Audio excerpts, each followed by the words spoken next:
Ó Pai querido, temos tantas coisas, ó Deus, em mente, tantos sonhos, tantos planos. Honestamente, é tentador ocupar a nossa vida com os projetos pessoais que não estão ligados à obra missionária. É tentador, às vezes, pensarmos no que as coisas que fazemos no nosso dia a dia podem nos trazer de benefícios, pode nos trazer de prazer, e não pensarmos como essas mesmas coisas, essas mesmas ocasiões, essas mesmas circunstâncias, essas mesmas ocupações podem se transformar em uma obra missionária que nós estaremos realizando. Ó Pai, eu quero pedir ao Senhor que abra os olhos de cada um dos nossos irmãos, abre o meu coração, abre os meus olhos também, para que eu possa ver as oportunidades que o Senhor tem levantado para a pregação do Evangelho. Ó Pai, sobre mim pesa essa obrigação, sobre cada um de nós pesa essa obrigação, e há de nós se não pregarmos o Evangelho. Pai, eu quero pedir ao Senhor que façamos isso aqui, sim, façamos isso com vizinhos, que façamos isso com colegas do colégio, do trabalho, com familiares, mas que o Senhor também levante os nossos olhos para enxergarmos que há pessoas que foram mais longe, que precisa que nós nos importamos com elas. Missionários que têm realizado essa obra de uma maneira muito especial e dedicação exclusiva, que nós precisamos nos importar com elas. Nós precisamos nos importar, ó Pai, com a obra que está acontecendo lá.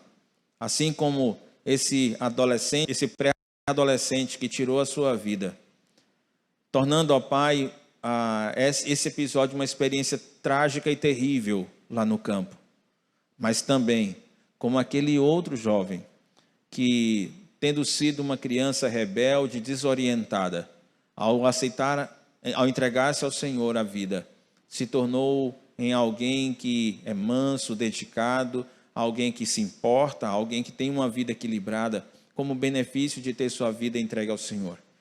E eu certamente, Pai, o principal privilégio, trata-se de alguém que não perderá a sua vida, mas a ganhou de fato.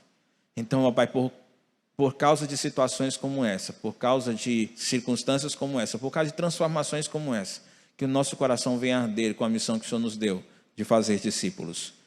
Essa é a minha oração em nome do Teu Filho. Amém. Amém. Meus queridos, nós estamos trabalhando a carta dos 1 Coríntios e provavelmente você tem acompanhado e aprendido muito, e espero que tenha aprendido, se não como eu, mais do que tenho aprendido com o que Paulo escreveu para essa igreja, para a igreja dessa cidade. O texto que nós vamos observar hoje é 1 Coríntios capítulo 8, versículo de 1 a 13, o capítulo 8 completo. E eu quero lembrar para vocês que a realidade, ou melhor, eu quero mostrar para vocês que a realidade que nós queremos mostrar para você é a realidade de uma cultura em que sacrificar animais em culto a ídolos era muito comum.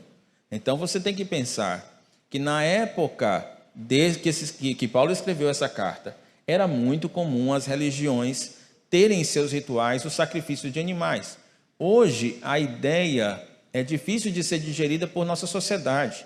E ainda existem religiões em nosso país que fazem isso, mas que sofrem uma certa crítica generalizada desse tipo de atitude. Mas naquela época era uma coisa muito comum.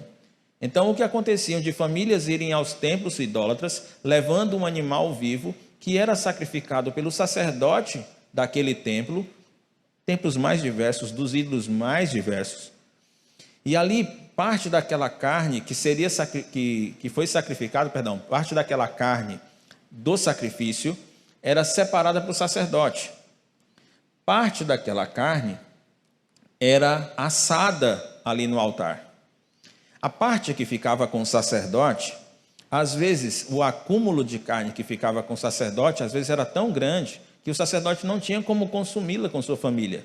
O que ele fazia, ele pegava parte dessa carne, levava no mercado e vendia para os açougues. E o dinheiro que esse sacerdote apurava com a venda da carne nos açougues permitia que ele custeasse as demais despesas da família.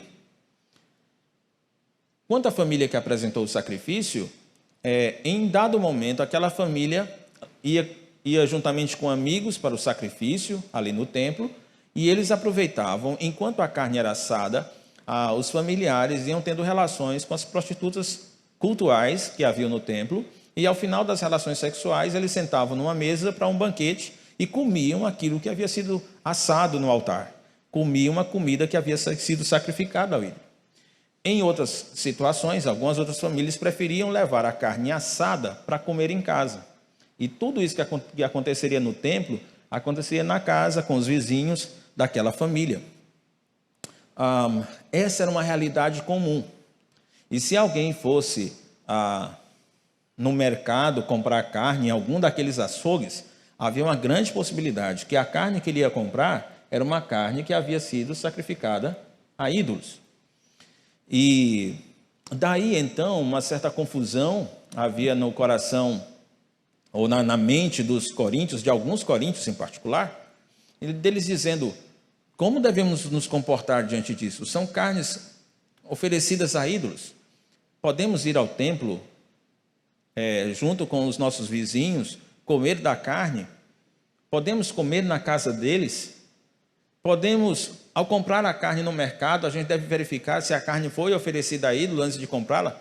Porque se tiver o selo de qualidade do templo do ídolo, então a gente não vai comprar. Aliás, se você considerar que os sacrifícios normalmente apresentados eram os melhores animais que havia na propriedade das famílias, então a carne oferecida a ídolo vendida no açougue era carne de primeira. Então, de fato, alguns diriam assim: existe algum pecado em eu querer comprar essa carne, a melhor carne que tem no mercado? E essas respostas vão ser respondidas por Paulo. Não só aqui nesse texto, mas no capítulo 8 e no capítulo 10, já tendo dado uma pincelada no capítulo 6, e até uma carta que ele escreveu aos Romanos, no capítulo 15 vai ter uma orientação também. A minha orientação para vocês é que, se vocês decidirem ser dedicados ao estudo e perceberem que a orientação dada no capítulo 8 é diferente da orientação do capítulo 10, que também é diferente da orientação de Romanos capítulo 15, você precisa considerar que quando se fala em comida sacrificada a ídolos, nesses 3 textos, eles estão falando de 3 ambientes diferentes. Lembra que eu falei da carne no mercado, que eu falei da carne que era consumida no templo e da carne que era consumida em casa. Então, só note isso quando você estiver estudando esses textos e decidir fazer isso. Antes de ler o texto, eu imagino que vocês estão igual a alguém que vai comer na casa é convidado para comer na casa de alguém, o banquete está bonito, e aí o cara diz: vamos orar antes, e o cara começa a orar, e 10, 15 minutos de oração é da refeição, e você sentindo o cheiro da comida, né? Você é doido para ler o texto e eu fazendo esse comentário. Vou ser breve, amor. Do capítulo 1, é isso que você está vendo agora, do capítulo 1 até o capítulo 6, o que está escrito é resultado de um comunicado que veio através da família de Cloé. E Paulo vai tratar esses assuntos por causa dessa conversa que ele teve com essa família de Corinto que veio visitá-lo. Então, ali ele trata sobre as divisões que haviam na igreja, ele fala a respeito de imoralidade, e ele dá o parecer dele, passa os conselhos, as orientações, a doutrina a respeito disso.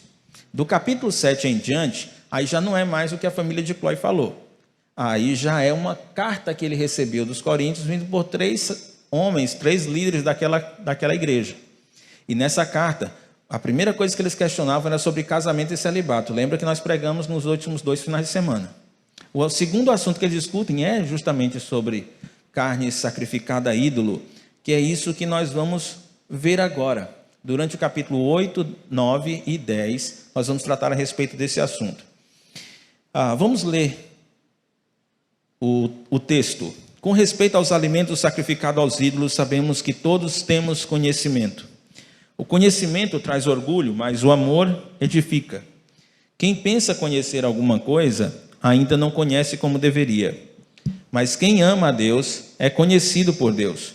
Portanto, em relação ao alimento sacrificado a ídolos, sabemos que o ídolo nada significa, não significa nada no mundo e que só existe um Deus. Pois mesmo que haja os chamados deuses, quer do céu, quer na terra, como de fato há muitos deuses e muitos senhores, para nós, porém, há um único Deus, o Pai, de quem vêm todas as coisas e para quem vivemos. E um só Senhor, Jesus Cristo, por meio de quem vieram todas as coisas e por meio de quem vivemos. Contudo, nem todos têm esse conhecimento. Alguns, ainda habituados com os ídolos, comem esse alimento como se fosse um sacrifício idólatra. E como a consciência deles é fraca, fica contaminada. A comida, porém, não nos torna aceitáveis diante de Deus. Não seremos piores se não comermos, nem melhores se comermos. Contudo, tenham cuidado para que o exercício da liberdade de vocês não se torne uma pedra de tropeço para os fracos. Pois, se alguém que tem a consciência fraca vir você, que tem esse conhecimento, comer num templo de ídolos, não será induzido a comer do que foi sacrificado a ídolos? Assim, esse irmão fraco, por quem Cristo morreu, é destruído por causa do conhecimento que você tem. Quando você peca contra seus irmãos, dessa maneira, ferindo a consciência fraca deles, peca contra Cristo. Portanto, se aquilo que eu como leva o meu irmão a pecar, nunca mais comerei carne, para não fazer meu irmão tropeçar. Deixe-me orar mais uma vez. Ó Senhor, eu quero te fazer um pedido especial. O Senhor que tem o poder de nos dar sabedoria. Eu quero pedir que o Senhor me dê a habilidade para explicar com clareza esse texto. E eu peço que o Senhor venha preparar os nossos corações, não só para entender, mas inclinar o nosso coração para viver esse princípio a partir daqui. É a minha oração em nome do teu Filho. Amém. A preocupação de Paulo aqui é com uma turma orgulhosa que havia em Corinto. E eles se orgulhavam do conhecimento que possuíam.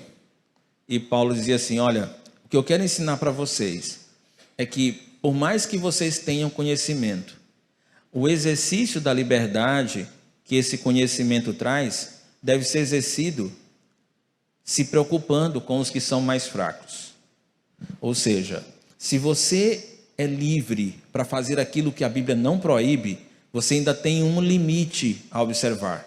Será que aquilo que você vai fazer não vai levar um crente frágil a cair na fé? A situação aqui que está em questão é a comida sacrificada a ídolo, e eu quero quero fazer com que você entenda o que estava acontecendo. O ponto é, pessoas maduras da igreja, pessoas que tinham conhecimento na igreja, sabiam que os ídolos não eram nada. E então, eles estavam comendo a comida sacrificada a ídolos, e alguns irmãos novos convertidos, ou irmãos que não tinham muito conhecimento bíblico, ficavam escandalizados. Eles, antes de se converter, faziam aquilo. Só que eles entendiam que, ao se converter, eles deveriam abandonar esse lance de frequentar os templos idólatras. E agora você tem um irmão frágil chegando numa igreja onde ele entendia que deveria abandonar aqueles ídolos. No entanto, homens e mulheres experientes na fé estavam comendo. Note bem, queridos, no capítulo 8, de 1 a 13, nós vamos mostrar justamente que a liberdade cristã deve ser exercida preocupando-se com os irmãos mais fracos. No próximo domingo, nós vamos mostrar para você que Paulo é um exemplo de pessoa que renuncia à liberdade que ele tem, a fim de não criar dificuldade para o evangelho. Na semana que vem, nós vamos ver como Paulo, que tem direito de ser sustentado pela igreja de Corinto, diz, olha, eu sei que isso tem causado confusões em vocês, e eu não quero que o evangelho seja atrapalhado por causa disso, então eu não quero que vocês me sustentem, eu vou pregar o evangelho para vocês de graça. Essa é a ideia, renunciam ao direito que você tem, a fim de abençoar e não criar nenhuma dificuldade para o evangelho. Logo no capítulo 10, você vai ver Israel fazendo o contrário. Por causa da idolatria deles, eles vão perder privilégios. E no final do capítulo 10, então o apóstolo Paulo vai concluir, prestem atenção nesses dois exemplos, no meu exemplo e no exemplo de Israel. E aí ele vai pontuar quais são os limites da liberdade cristã no final do capítulo 10. Qual seria então, queridos, qual deveria ser a nossa preocupação quando a gente pensa que nós estamos convivendo com pessoas que são frágeis na fé, nós que somos conhecedores das Escrituras, como devemos nos portar com aqueles que são frágeis na fé? E você, que é um novo convertido, ou é um crente velho que não se preocupa em estudar a palavra de Deus e por isso tem uma consciência frágil? Como você deve se portar quando você vê uma pessoa mais experiente que você fazendo uma coisa que você acha estranha? Que você acha que não deveria acontecer dentro da igreja? eu quero que você pense em duas coisas quando estiver lendo esse texto. A primeira coisa que eu quero que você pense é que a comida sacrificada a ídolos, ou seja, a idolatria na cidade de Corinto, era muito semelhante à idolatria que existe na Igreja Católica aqui em nosso país. Ou seja, uma quantidade muito grande de seres que eram reconhecidos como pessoas que tinham direitos ou oportunidades de abençoar a vida dessas pessoas. A segunda coisa que eu quero que você considere, que aquele pessoal era muito orgulhoso. Então, se eles pudessem ter um tipo de conhecimento que colocasse eles acima dos demais, eles queriam esse conhecimento. Se eles pudessem ter um dom que pudesse chamar a atenção e colocar eles lá em cima, destacando eles, eles iriam querer esse dom. Então, eles não achavam grande vantagem na pessoa que tinha dom, por exemplo, de servir. Essa pessoa que via um irmão com quintal sujo e decidia capinar o quintal dele. Não, isso não tem nada de espiritual, assim pensavam esses coríntios. Agora, se aparecesse uma pessoa que pudesse falar em línguas, ou se eles pudessem falar em línguas, se eles pudessem operar milagres, então sim, esse é o tipo de dom que ele queria, porque colocavam ele de destaque. Eu acho que talvez você esteja pensando assim, esse pessoal realmente é muito orgulhoso, Dário. Mas será que algum pai que está aqui nunca chegou numa conversa com outros pais e começou a falar das coisas impressionantes que seu filho faz? Impressionante que seu filho faz? Meu filho tem 3 anos, ele já fala papai e mamãe, tu acredita? Olha, você precisa ver, já caminha, gente. Já caminha, meu filho caminha. Pois o meu não só caminha, ele corre. Eu fico imaginando agora no período da pandemia as conversas do pessoal sobre que pegou o Covid, né? Eu peguei Covid, meu pulmão ficou 40% comprometido. O meu foi 60%. Você gosta de dizer coisas que colocam você num outro patamar, se é que vocês me entendem. Vocês gostam, nós gostamos disso, nós gostamos de nos colocar na posição de destaque e compartilhar com as pessoas as coisas que fazemos que nos colocam em destaque. Os coríntios faziam isso e Paulo disse, olha, cuidado com o orgulho de vocês. Cuidado com o orgulho de vocês. Aliás, as escrituras dizem bem, o orgulho precede a queda. Aquela pessoa que é orgulhosa, logo em seguida vai sofrer a consequência do seu orgulho. E aqui nesse caso, o apóstolo Paulo vai definir como esses homens que conheciam muito bem as escrituras deveriam tratar os irmãos mais frágeis. E a primeira coisa que ele destaca é um conceito fundamental. O conceito de uma espiritualidade genuína. O que é que realmente é ser espiritual? Será que ser espiritual é aquele lance de você ter um suspiro quando você ora e você fica respirando forte? Oh, meu Pai, Senhor, opera. Ou você dá um salto quando você está orando. Ou então é porque você consegue falar em outras línguas. Ou então é porque quando você prega de um jeito que você falta é saltar de cima do púlpito lá embaixo. Será que é isso que torna você espiritual? E Paulo diz, não, peraí, a espiritualidade é um negócio diferente. Não é isso. Essa ideia que vocês têm de espiritualidade, vocês não aprenderam com a Bíblia, vocês aprenderam nas experiências lá nos tempos dos ídolos. Vocês estão querendo trazer as experiências que vocês tiveram antes, junto aos ídolos, aqui para a igreja. Lá o que impressiona é isso, aqui não. Aqui o que impressiona é outra coisa. Espiritualidade aqui, no reino de Deus, é uma outra coisa. E aí Paulo explica. Com respeito à carta que chegou a ele, questionando a respeito do alimento sacrificado a ídolos, ele responde, sabemos que todos temos conhecimento. Eu não sei lhe dizer com clareza se essa expressão, todos temos conhecimento, era Paulo dizendo, olha, eu também conheço assim como vocês conhecem, ou Paulo está dizendo uma coisa que eles diziam, como se eles estivessem dizendo, nós, Paulo, temos conhecimento a respeito desse assunto, e Paulo diz, tudo bem, eu sei que nós temos conhecimento. Independente disso, o que ele vai dizer, preste bem atenção aqui para vocês, o conhecimento traz orgulho, mas o amor edifica. Eu não quero que você pense assim, quem conhece as coisas, quem conhece as escrituras, quem conhece os assuntos que estão escritos aqui na palavra de Deus, são orgulhosos, e os mais ignorantes do que está escrito aqui é que edificam, porque eles são capazes de amar. Não, o Paulo não estava dizendo isso. Olha o versículo 2. Quem pensa conhecer alguma coisa, ainda não conhece como deveria. A preocupação de Paulo não é se você conhece ou não conhece, mas como você conhece. E Paulo diz, a maneira correta de você ser uma pessoa espiritual é você conhecer o que a palavra de Deus diz e usar isso de forma amorosa para com as outras pessoas. Você não usar o conhecimento para se colocar acima dos outros, mas usar o conhecimento para ajudar e edificar a vida dos outros.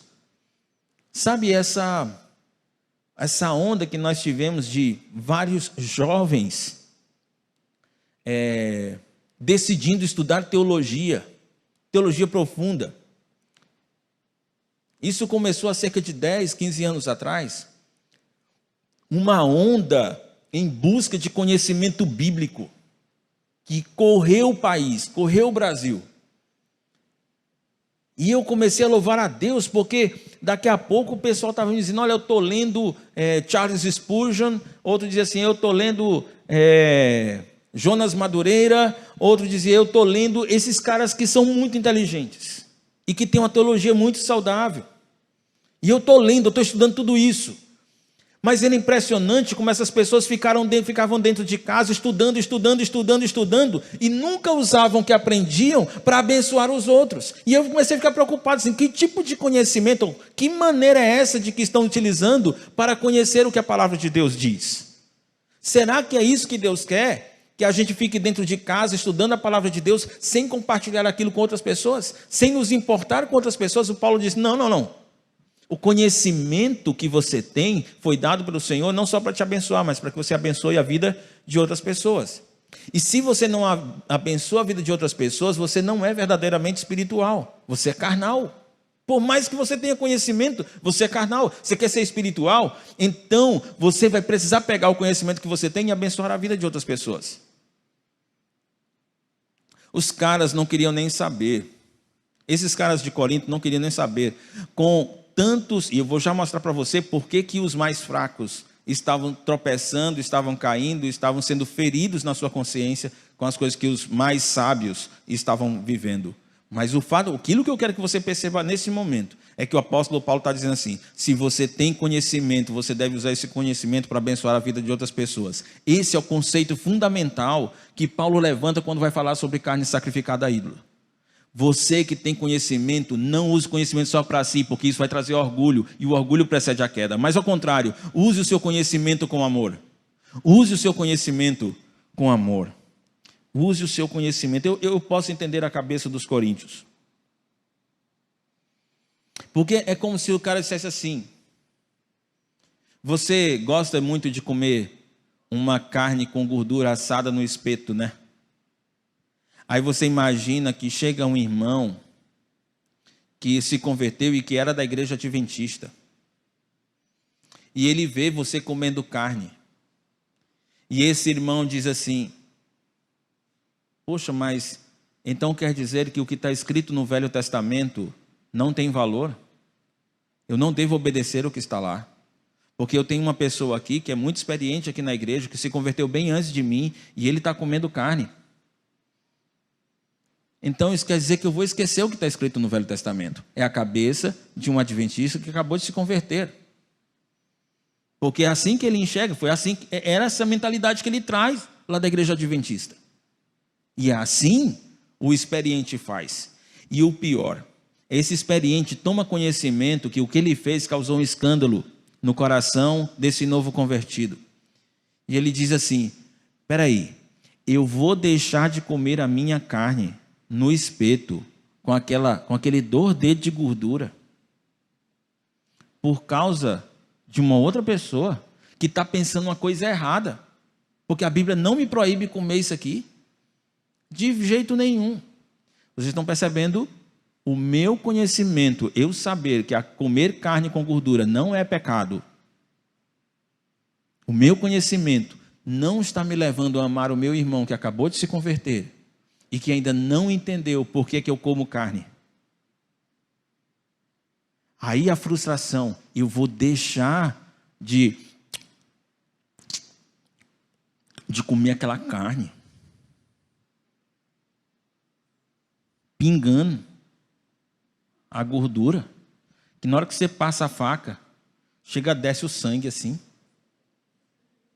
Eu vou deixar de por causa do meu irmão? Você está querendo me dizer isso aí? Paulo diz, é isso que eu estou dizendo para você. Estou dizendo para você não usar o seu conhecimento com orgulho, mas usar o seu conhecimento com amor. Você vai se importar com aquele que é mais frágil na fé. Há tantas coisas que eu sei que não é pecado se eu fizer, mas eu não faço por causa dos mais frágeis na fé. E eu arrisquei hoje de manhã dizer uma delas. Agora eu estou no YouTube, eu não digo, porque daqui a pouco o pessoal vai espalhar fazendo. E não estou nem aí para saber se tem irmão se ferindo, se a consciência do outro está se acabando. Vamos fazer. Não, eu não faço porque eu não quero ferir a consciência do outro. Essa é a ideia. E olha, você vai lutar com um desejo profundo no seu coração de que quer fazer aquilo, porque você acha legal aquilo, e você vai ter que dizer não para aquilo por amor ao seu irmão. Isso é amor, isso é ser espiritual, porque você gosta muito de fazer isso. Você gosta muito de fazer isso. Gente, aquele pessoal, quando ia comer, os homens, os cabeção inteligentes lá da igreja, quando eles iam para os templos dos ídolos, iam comer o que estava lá no templo, eles não iam atrás dos ídolos, eles iam atrás do churrasco com carne de primeira. Eles iam por causa do relacionamento, da amizade que eles tinham com seus vizinhos. Homens experientes da igreja de Corinto, eles iam para os templos idólatras. E eles iam por causa disso, eles não iam se prostrar diante dos ídolos e nem iriam homenagear aqueles ídolos. Meus queridos, nós temos algumas implicações a partir disso. E o que eu quero que você pense é que o conhecimento tem poder de pegar pessoas imaturas e fazer com que elas achem que não precisam se submeter aos outros. Vou repetir isso. O conhecimento tem poder de pegar gente que não tem maturidade e fazer com que eles não queiram se submeter aos outros, porque possuem conhecimento. Funciona mais ou menos assim. Vamos supor que eu diga para vocês, a partir de agora, todas as células vão ter que funcionar aqui dentro da igreja. A partir de agora, todas as células vão ter que funcionar aqui. Então, todos os encontros de célula vão ser aqui na igreja. Então, você tem que fazer um agendamento com a secretaria do horário que vai ter encontro de célula, e o encontro vai ser aqui na igreja. O que acontece? Você tem conhecimento e você diz, olha, eu não vejo nenhum motivo para que se tome uma decisão como essa dos encontros de célula acontecerem na igreja. Eu não vejo nenhum motivo para isso. E como eu não vejo nenhum motivo para isso, eu vou combinar com a nossa célula para a gente se reunir na praça, para a gente se reunir lá em casa. O que o seu conhecimento está fazendo? Fazendo com que você se orgulhe de tal forma que você não se submete à autoridade que tem sobre você. O orgulho tem esse poder. Um cristão espiritual que tem razão em uma discussão, ele se importa com aquele que não tem razão na discussão.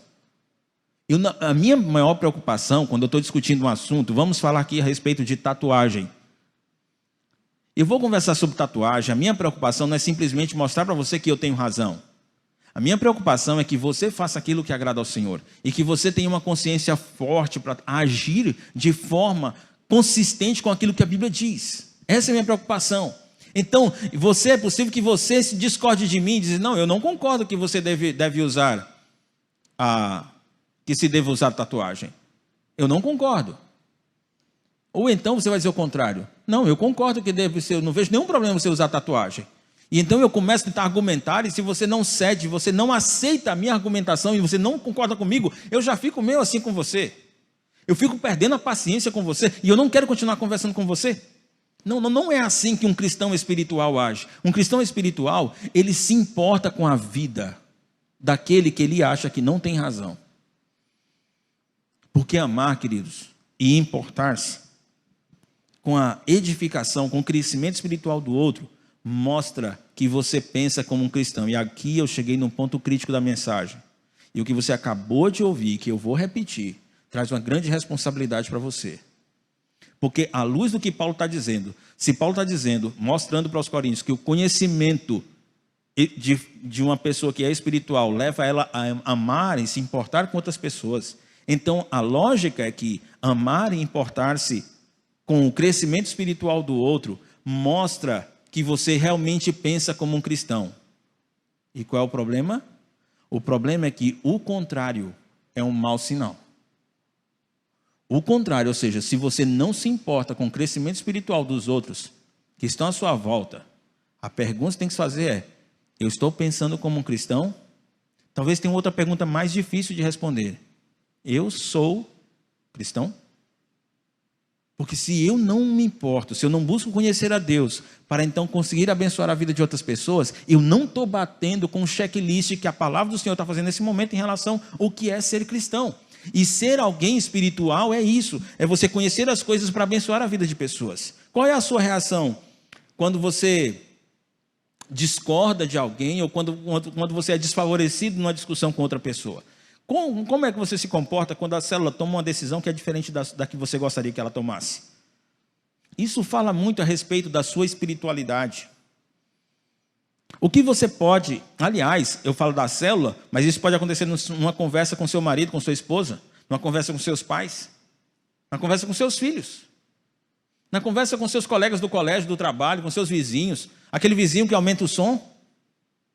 A maneira como você trata com ele, a maneira como você conversa e argumenta com ele, isso demonstra o quanto que você é espiritual. A maneira como você reage com a pessoa que discorda de você e uma pessoa cuja decisão ou opinião ofende você ou ainda tira de você alguns privilégios, a maneira como você reage mostra o quanto que você é espiritual. O que você pode fazer para que as suas discussões terminem de forma edificante? Se você tiver uma oportunidade, é uma outra coisa que eu queria que você pensasse. Se você tem oportunidade, capacidade para entender mais, para compreender mais da palavra de Deus, como isso tem refletido em atitudes de amor e de humildade? Se você tem tido capacidade para entender mais do que outras pessoas, o que está escrito na palavra do Senhor, como você tem expressado humildade e amor com esse conhecimento? Esse é o padrão cristão. Eu quero que você perceba como Paulo se preocupa com isso, numa estrutura do versículo 4 até o versículo 10. Preste atenção nisso. No versículo 4 até o 6, ele começa dizendo assim: portanto, em relação ao alimento sacrificado a ídolos, então ele vai explicar, ele vai mostrar o conhecimento a respeito do assunto. Aí no versículo 7 diz: contudo, nem todo mundo tem esse conhecimento. Esse contudo quer dizer assim, olha, você entendeu o que é verdade sobre esse assunto? Porém, toma cuidado, porque nem todo mundo vai entender como você. E você tem que tomar cuidado sobre como você trata essa pessoa. No versículo 8 ele vai dizer assim: a comida, porém, não nos torna aceitáveis diante de Deus, nem comer, nem deixar de comer vai tornar você melhor ou pior. Ele está explicando qual é o conhecimento a respeito do assunto. Mas em seguida ele vai dizer: contudo, tenha cuidado para que o exercício da liberdade de vocês não se torne uma pedra de tropeço para os fracos. Então Paulo está dizendo assim: olha, é necessário conhecer sim, mas também tomar cuidado com a maneira como você usa o conhecimento. Essa é a preocupação do apóstolo Paulo aqui nesse capítulo. Se nós falamos que o conceito fundamental é que aquilo que eu aprender do Senhor, eu preciso usar com amor pelos que são mais frágeis. Agora eu tenho uma segunda preocupação de Paulo, é que vocês precisam conhecer verdadeiramente o que a palavra de Deus diz a respeito de qualquer assunto, para que vocês tenham uma consciência forte. Veja o que o apóstolo Paulo diz, vai dizer no versículo 4. Portanto, em relação ao alimento sacrificado a ídolos, sabemos que o ídolo não significa nada no mundo e que só existe um Deus. Pois mesmo que haja os chamados deuses, quer no céu, quer na terra, como de fato há muitos deuses e muitos senhores, para nós, porém, há um único Deus, o Pai de quem vêm todas as coisas e para quem vivemos, e um só Senhor, Jesus Cristo, por meio de quem vieram todas as coisas e por meio de quem vivemos. Paulo agora, vê o que ele está fazendo. Paulo diz, ele não falou no começo que todo mundo estava sabendo? Lá no primeiro versículo, ele diz: olha, eu sei que todo mundo tem conhecimento a respeito desse assunto. Mas Paulo parece dizer assim: embora eu sei que vocês pensam que sabem, eu quero dizer para vocês o que de fato nós precisamos saber. E ele fala de uma forma muito elegante. Ao invés de dizer assim: olha, vocês não sabem de nada, deixa eu explicar, ele diz assim: bom, nós sabemos que, e ele vai explicar. Pensa comigo, se de fato todo mundo sabia, por que Paulo vai explicar? Paulo vai explicar porque quem pensava que sabia, de fato, não sabia. E aí Paulo explica o seguinte, aliás, porque haviam pessoas na igreja de Corinto que não sabiam e que precisavam dessa orientação. É bem possível que havia aquele grupo lá de cima, dos mais conhecedores, que entendia o assunto, mas existe um pessoal aqui embaixo que não entendia. E Paulo disse, eu vou dar aqui logo uma cajadada, porque eu já resolvo o problema. Todo mundo fica sabendo como é que funciona o negócio. Então, qual é o assunto e qual é o fundamento bíblico, qual é o fundamento da palavra do Senhor sobre comida sacrificada a ídolo? É o seguinte, ídolo não significa nada no mundo. Só existe um Deus. E ele vai explicar isso com detalhes. O versículo 5 vai dizer, pois ainda que haja, mesmo que exista, aqueles que são chamados deuses, porque de fato tem muitos que são chamados deuses, muitos são chamados de senhores. Essa expressão senhores não é muito comum para a nossa realidade de hoje, mas na época era uma outra forma de se fazer referência aos ídolos. Mesmo que haja isso, mesmo que haja essa impressão de que eles são deuses, ainda que haja essa impressão lá fora de que eles são senhores, a verdade é que para nós que entregamos, que nos convertemos, para nós que somos cristãos, só existe um Deus, o Pai. E é dele que vem todas as coisas, e é para ele que nós vivemos. Eu vou repetir isso. É dele que vem todas as coisas, e é para ele que nós vivemos. Paulo está dizendo, olha, sabe aquele boi sacrificado lá no altar do templo não sei de quem? Quem deu aquele boi foi Deus. Aquele boi só existe por causa de Deus, porque Deus permitiu que aquele boi existisse. E aquela pessoa só tinha aquele boi porque Deus deu aquele boi para aquela pessoa. Então, o apóstolo Paulo está dizendo para aqueles irmãos, meus queridos, só existe um Deus, e aquele boi que está lá foi Deus que deu para eles. A segunda coisa que Paulo diz, só existe um Deus e para ele nós vivemos. Aquele boi não deveria ser oferecido a um ídolo, deveria ser deveria ser comido para glorificar a Deus. Não oferecido a Deus como sacrifício, mas comido para glorificar a Deus, como ações de graça que a gente faz depois que come um pão, que come um beiju, que a gente diz, Senhor, muito obrigado por essa refeição, o pão nosso cada dia. Era assim que era para fazer. Era para comer o boi e agradecer a Deus porque comeu o boi. É com esse propósito. Paulo diz, é assim que funciona. Agora tem um detalhe. Na religião dos gregos, não tinha um intermediário que pudesse gerar uma conexão entre eles, um intermediário divino, que gerasse uma conexão entre eles e o panteão de ídolos que havia lá. Não, na verdade eles tinham que fazer sacrifícios, assim como os judeus faziam sacrifícios, e o sacerdote era essa ligação que eles tinham com a divindade. O Senhor está dizendo aqui, detalhe, não só existe um só Deus e Pai, de onde vêm todas as coisas e para quem vocês vivem, mas também existe um só Senhor, e é por meio dele que vêm as coisas que o Pai dá, e é por meio dele que vocês podem viver para esse Deus Pai. Vocês conseguiram entender o que Paulo está dizendo? As coisas vêm de Deus e nós vivemos para Deus. As coisas vêm de Deus por meio do Senhor Jesus.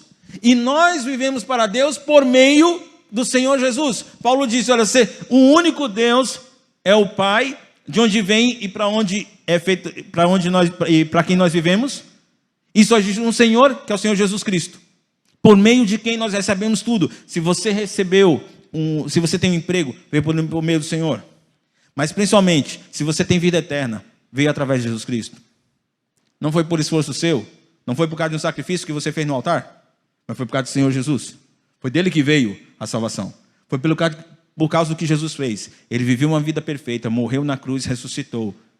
Foi por causa disso que nós recebemos o que recebemos do Pai. E se nós conseguimos fazer aquilo que agrada a Deus, é porque Cristo está em nós. E Ele opera em nós o que é necessário para agradar o Pai. Essa é a doutrina que Paulo está ensinando, que é a doutrina fundamental para entender esse lance a respeito da sacrificada ídolo. Agora, não sei se você percebeu um negócio estranho. Só existe um Deus. E quem é esse Deus que aparece depois da vírgula? O Pai. Então quer dizer que Jesus Cristo não é Deus?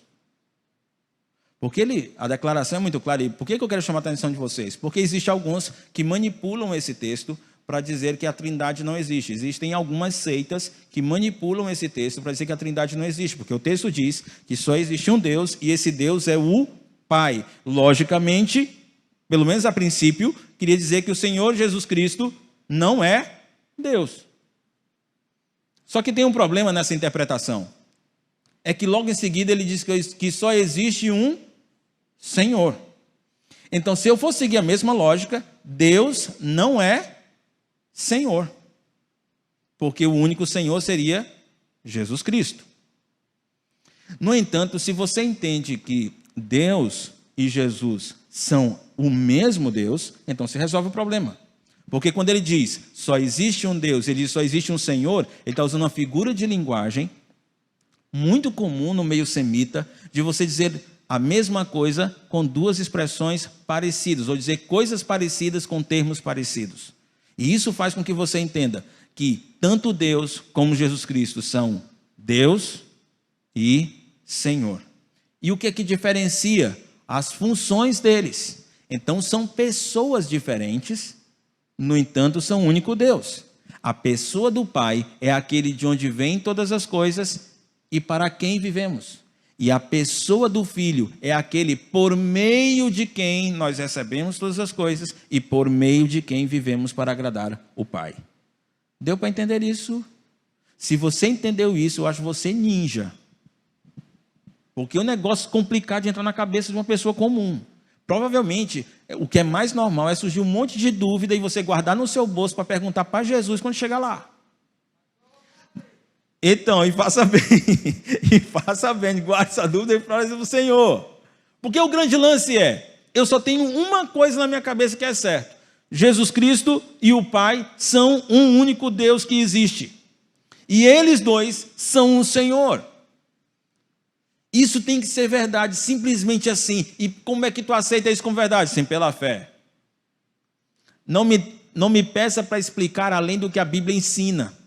A Bíblia ensina isso e eu creio que é assim. É assim que funciona. Paulo está dizendo, só existe um Deus. Essa é a doutrina correta. E Paulo entendia que nessa discussão sobre o que era certo e o que é errado, você precisava conhecer isso. E é de onde vem alguns pensamentos, algumas conclusões. É que quanto mais você estuda a palavra, mais você vai se sentir seguro. Qual é o impacto, por exemplo, desse conhecimento quando você fala de comida sacrificada a ídolo? É o que eu estou dizendo para você. O que eu quero que você entenda é que quando você tem conhecimento do que a palavra do Senhor diz, você faz as coisas com segurança. Você tem segurança para tomar decisões, segurança para agir. Veja uma coisa, veja se você entende o que eu quero dizer aqui. Fazer o que é certo é bom, mas saber por que aquilo é certo é muito melhor. Fazer uma coisa certa é bom. Se eu disser para você que você não deve sonegar impostos e você não sonegar impostos, você está fazendo uma coisa boa, correto? Mas se alguém perguntar, por que você não sonega impostos? O que a Bíblia diz? Você diz, eu não sei, foi o Dário que disse que não era para mim sonegar imposto. Isso não traz segurança para você. Agora, se não só você fizer o que é certo, mas você souber por quê, o que a Bíblia diz a respeito daquilo, então aquilo vai gerar segurança para você. Portanto, não tenha nenhum receio de passar debaixo de uma escada. Não fique com medo porque um gato preto passou na sua frente. Essas coisas são normais para as pessoas que têm a consciência fraca. Comece a melhorar a sua consciência através do conhecimento do que a palavra do Senhor diz. Porque aí nós vamos para uma terceira questão levantada por Paulo. A terceira base na maneira como eu vou tratar as pessoas mais frágeis é o problema dos que são imaturos. O problema dos que são mais frágeis. E é importante que você que tenha conhecimento, você que é um cara habilidoso com a palavra de Deus, você saiba como tratar esses que são imaturos. E Paulo explica assim, olha, embora tudo isso seja verdade, embora os ídolos não sejam nada, embora só exista um Deus, um só Senhor que é Jesus Cristo, E embora você estando num templo de ídolos, você consiga permanecer ali, sem adorar ídolos, consciente que só existe um Deus, e não vai ter nenhum problema espiritual para você, embora tudo isso seja verdade, nem todos têm esse conhecimento. Pessoal, aí na igreja de vocês em Corinto, tem uma galera aí que não entende o que vocês estão fazendo, não entende isso que vocês acreditam, e se eles verem vocês dentro de um templo idólatra, eles vão pensar que vocês estão adorando os ídolos, e eles vão achar que também podem, que não tem nenhum problema, que você pode seguir a Cristo Jesus e adorar ídolos, que não vai ser nenhuma dificuldade. Então tem gente no meio de vocês que não tem conhecimento. E como é que a cabeça dele funciona? Eles vivem habituados com o jeitão que eles viviam antes de Cristo. Eles trazem, todos nós trazemos para a vida de cristãos convertidos, evangélicos, hábitos e costumes mentais da nossa vida antiga, das religiões antigas que nós frequentamos. Você pensa comigo, será que um cara que praticou feitiçaria, será que se ele se identificaria, que ao chegar aqui na igreja eu dissesse, olha, próximo domingo você traga uma foto de um parente seu que está passando por um problema que você quer que ele seja abençoado. Nós vamos fazer aqui um altar, você vai botar a foto em cima, nós vamos orar sobre essa foto e a pessoa vai ser curada. E a pessoa vai conseguir um emprego, a causa dele vai ser tratada por Deus. Pensa bem, se o cara passou a vida toda dele vivendo assim, ele levava a foto para o feiticeiro fazia lá o birimbelo dele para poder a pessoa se dar bem. Será que ele não vai se identificar? Se eu fizer isso, de repente, vocês vão perceber que nossa igreja vai estar cheia de gente que veio da feitiçaria. Vai estar cheia de gente vindo do candomblé, da umbanda, dessa turma toda que usa esses negócios. Vai estar cheia aqui. Por quê? Porque eles entenderam que a gente faz igual eles faziam, só que a gente faz para Jesus. Por quê? Paulo está dizendo assim, porque estão habituados com os ídolos. Esses caras estavam habituados em ir para os templos, sacrificar animais para os ídolos. E aí qual é o problema disso? Eles, quando comem o alimento sacrificado a ídolos, eles de fato entendem que estão homenageando aquele ídolo. E aí o texto diz, como a consciência deles é fraca, essa consciência fica contaminada. Como assim fica contaminada? Porque na cabeça deles, a pessoa pode seguir a Cristo Jesus e ao mesmo tempo adorar ídolos. Todos nós sabemos que nós precisamos abandonar os ídolos que nós tínhamos antes de entregar a vida para Cristo Jesus. Porque só existe um Deus que deve ser adorado. Todos nós sabemos disso. Mas uma pessoa que é habituada a adorar ídolos, eles não vão entender se eles me verem dentro de um templo idólatra. Uma pessoa que veio da Umbanda, e se ele me ver lá no terreiro batendo tambor, ele não vai entender assim, não, o pastor falar, porque o pastor não acredita naqueles ídolos, ele só acredita em Deus, e ele não tem nenhum receio de ficar lá batendo tambor, ele gosta do batifum, é disso aqui que ele gosta. E ele quer aquilo ali. Mas ele não está ali para adorar. Ele não vai pensar assim, irmão. Ele vai pensar que o pastor, de fato, gosta mesmo de ficar rodando. De convocar a turma toda lá para abençoar ele também, para dar uma força, porque Jesus não dá conta. É isso. A consciência deles fica contaminada. É isso que significa a consciência contaminada. Deixa eu falar um pouquinho sobre consciência, só para você entender. O que é consciência? É a parte da sua cabeça que toma a decisão, da sua mente, que toma a decisão sobre o que é certo e o que é errado. É ali na consciência. É ali onde acontece. E é também onde avalia aquilo que você faz. Então, antes de fazer alguma coisa, a consciência, ela vai dar um estalozinho. Se você estiver prestes a fazer uma coisa errada, a consciência dá um estalo para você. Isso aí está errado. Essa é a função dela. E se você insistir em fazer aquilo que você sabe que a sua consciência tem registrado lá como sendo uma coisa errada, no final, o que a consciência vai fazer com você? Gerar em você um sentimento de culpa. É isso que a consciência faz. Essa é a função da consciência. Assim também, quando a consciência faz, você está prestes a fazer uma coisa errada, a consciência, avisa para você, isso é errado, e você retrai, e renuncia, você não faz aquilo, a consciência também vem e gera uma sensação de prazer dentro de você, pelo fato de você ter feito aquilo que era certo. Essa é a função da consciência. Agora, a palavra do Senhor fala que existem consciências que são más e corrompidas pelo pecado.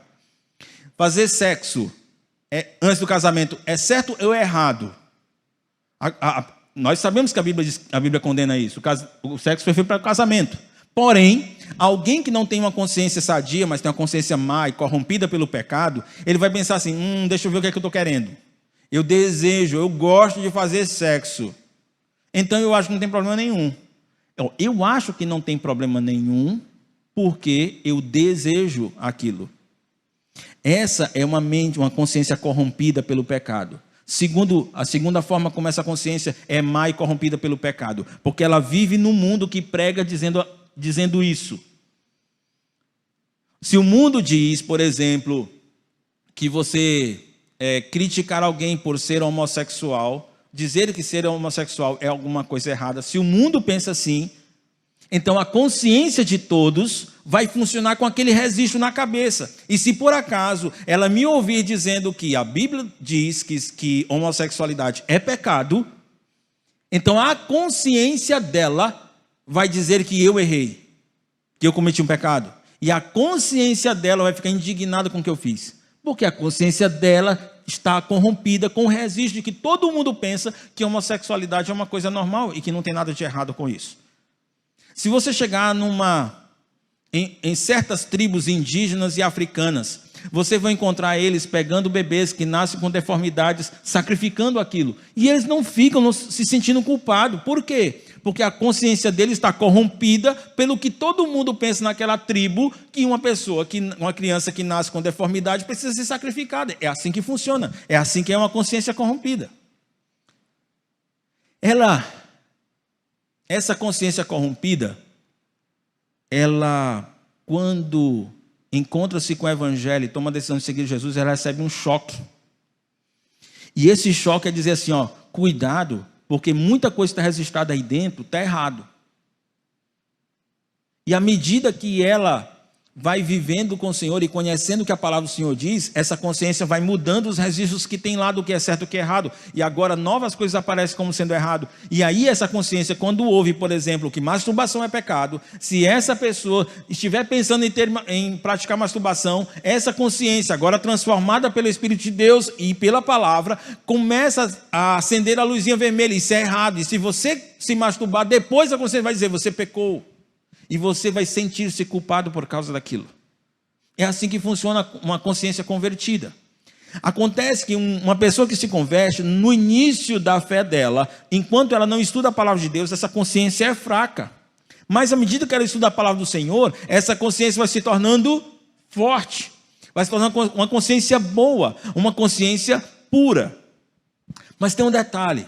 Se em dado momento essa consciência pura, boa, forte, avisa para ela, não faça isso porque isso é pecado.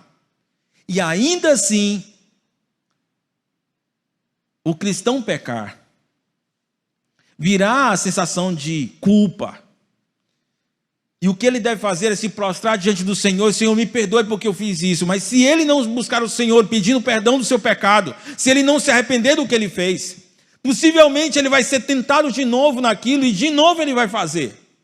E à medida que ele reiteradamente vai desobedecendo a sua consciência, ao que está na sua consciência, essa consciência deixa de ser boa para se tornar uma consciência cauterizada, insensível ao Evangelho. E eu posso pensar aqui, eu poderia falar algum tempo sobre quantas pessoas estão sofrendo por causa disso.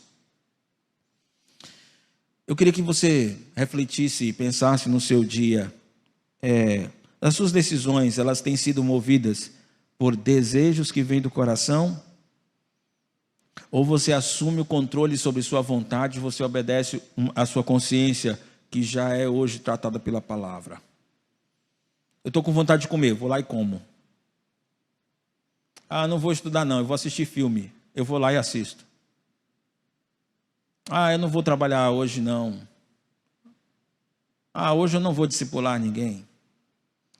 Hoje eu não quero ligar para ninguém, eu não quero falar com ninguém. Você é assim, o desejo vem e você faz? Ou você usa a consciência transformada por Deus para dizer, não, isso é um desejo inadequado, porque o que Deus quer é que eu faça uma outra coisa, eu vou fazer o que Deus quer.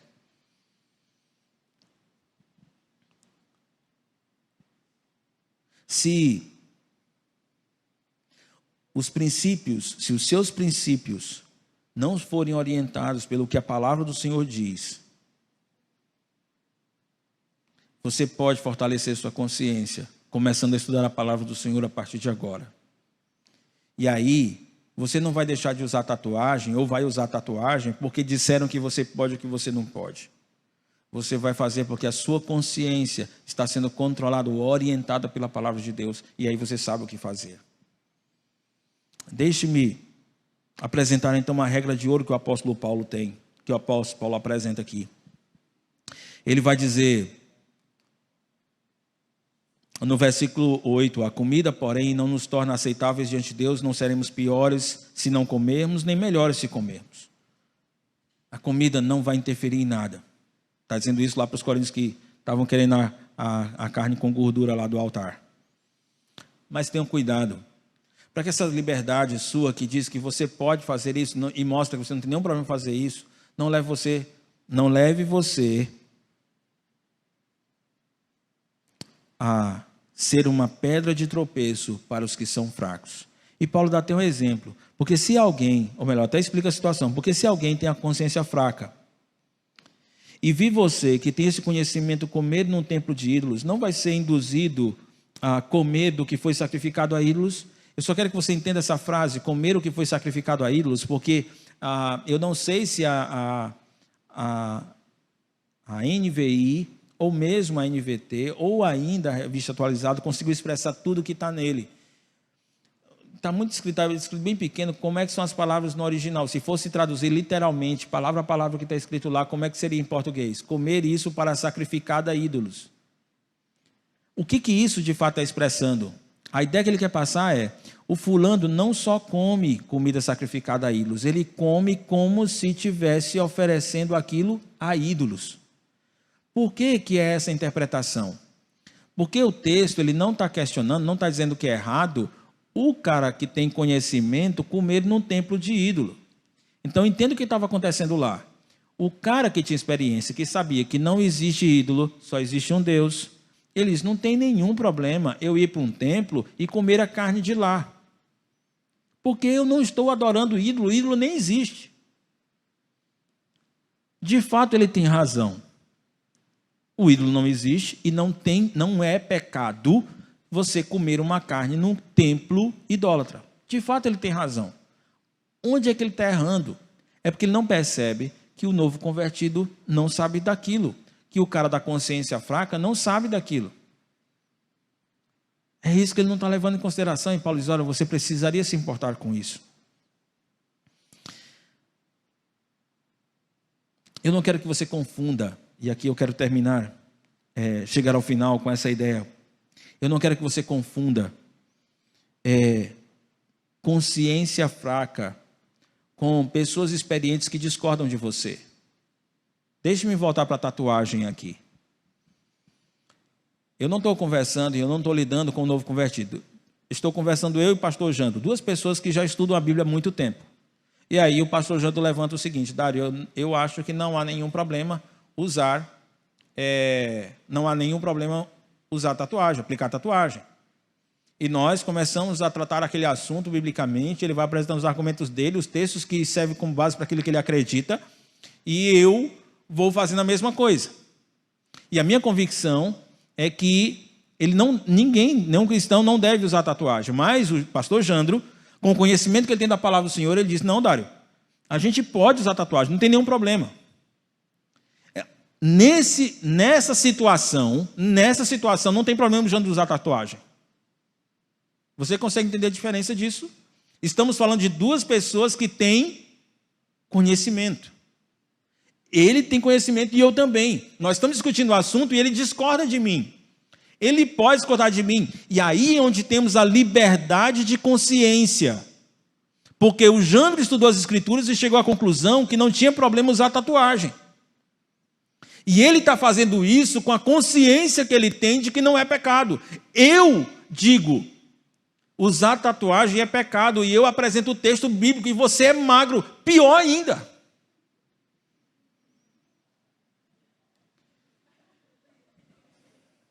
Demorou, né, Caia? Piada muito obscura assim, né? Mas você está entendendo a diferença? Nós estamos discutindo o assunto com duas pessoas que têm conhecimento. Eu não preciso mudar o meu comportamento, eu não preciso tolher a minha liberdade de fazer aquilo que eu tenho consciência de que é certo, por causa de uma outra pessoa experiente na fé que pensa diferente do que eu, diferente de mim. A minha preocupação, e a preocupação de Paulo aqui, é com aqueles que têm a consciência fraca. E com essas pessoas eu me importo, porque eu as amo. Eu amo essas pessoas. E eu tenho um motivo a mais. E Paulo apresenta esse motivo concluindo o texto. Assim, versículo 11. Esse irmão fraco, por quem Cristo morreu, é destruído por causa do conhecimento que você tem. Quando você peca contra seus irmãos desta maneira, ferindo a consciência fraca deles, peca contra Cristo. Portanto, se aquilo que eu como leva o meu irmão a pecar, nunca mais comerei carne, para não fazer meu irmão tropeçar. Eu espero que ninguém tenha esse problema aqui na igreja. Porque se tiver, eu nunca vou comer carne, por amor a esse irmão e por amor ao que Cristo fez na cruz por ele. É difícil, né? Entrou atravessado isso aí, não entrou? Tá ruim de engolir isso aí, né? É mais fácil engolir a carne. Mas que eu vou mudar por amor a meu irmão que é mais frágil do que eu e que ele não compreende adequadamente se eu comer a carne. Que eu não vou usar tatuagem porque eu não quero causar um escândalo para um irmão meu que é mais frágil na fé, porque eu não vou beber a cerveja por amor a meu irmão que é mais frágil, que tem a consciência fraca e não vai entender, e que ele vai se tornar um ébrio, que ele vai se tornar um alcoólatra, porque ele não tem a consciência que eu teria para tomar uma copa de cerveja. E eu não estou dizendo que eu tomo cerveja. Eu não tomo cerveja. Rapaz, a gente tem que tomar tanto cuidado, porque, né? O pessoal corta, edita e usa do jeito que quer. Nunca mais. E aqui alguém pensou assim, como assim, pastor? Assim, esse irmão fraco por quem Cristo morreu é destruído. Como assim? Ele perde a salvação? O que você está dizendo? Ele vai para o inferno? Não. Paulo, ele explica isso no próprio texto. Quando ele fala assim, é destruído por causa do conhecimento que você tem, ele repete a informação dizendo o seguinte, quando você peca contra seu irmão dessa maneira, ferindo a consciência dele, a consciência fraca deles. O que é ferir? Eu estou dizendo para a consciência dele que não tem problema ele ser um alcoólatra, porque ele me viu um homem experiente na fé bebendo um copo de cerveja. Eu estou criando um registro na consciência dele errada. E aquele registro errado fere. Se você for para Romanos capítulo 15, ele vai dizer o seguinte, que a minha atitude termina entristecendo e desanimando aquele novo convertido, aquele da consciência fraca. São duas formas diferentes de você destruir e ferir a consciência de uma pessoa fraca. Por isso, queridos, quero concluir lembrando a vocês, deixando isso muito claro para vocês. Conhecimento sem amor não tem nada de espiritual. Um exercício maduro da minha liberdade de consciência é graciosamente limitado pelo amor que eu tenho por aqueles que são mais frágeis. Se não seguirmos esse princípio, nós desvalorizamos o que Deus fez por aquela pessoa frágil. Quero muito que cada um de vocês ame ao Senhor. E por amor ao Senhor e aquilo que Cristo fez na cruz, use o seu conhecimento amando os outros. O que vai ser essa semana para você? Como é que está a sua agenda para segunda, terça, quarta, quinta, sexta-feira à noite? Tem alguma coisa aí na tua agenda que envolve alguma coisa do tipo compartilhar o que eu sei do Senhor com uma pessoa que sabe menos do que eu? Tem alguma coisa na tua agenda que implica eu querer aprender com uma pessoa mais experiente do que eu na fé? Tem essa busca pelo conhecimento e esse amor para ajudar aqueles que sabem menos? Ó Pai querido, eu quero pedir ao Senhor, nos ajuda a fazer aquilo que tua palavra do Senhor. Essa mensagem ela é dura porque ela mexe com o nosso orgulho, com o nosso egocentrismo, com essa coisa da gente querer viver nossa vida, nossa liberdade para fazer o que a gente bem quer. Mas o Senhor mostrou um outro caminho. O Senhor diz que aqueles que se humilham serão exaltados pelo Senhor. O Senhor valoriza aqueles que se submetem, porque é mais importante obedecer do que sacrificar. O Senhor valoriza aqueles cujos coração são mansos e humildes.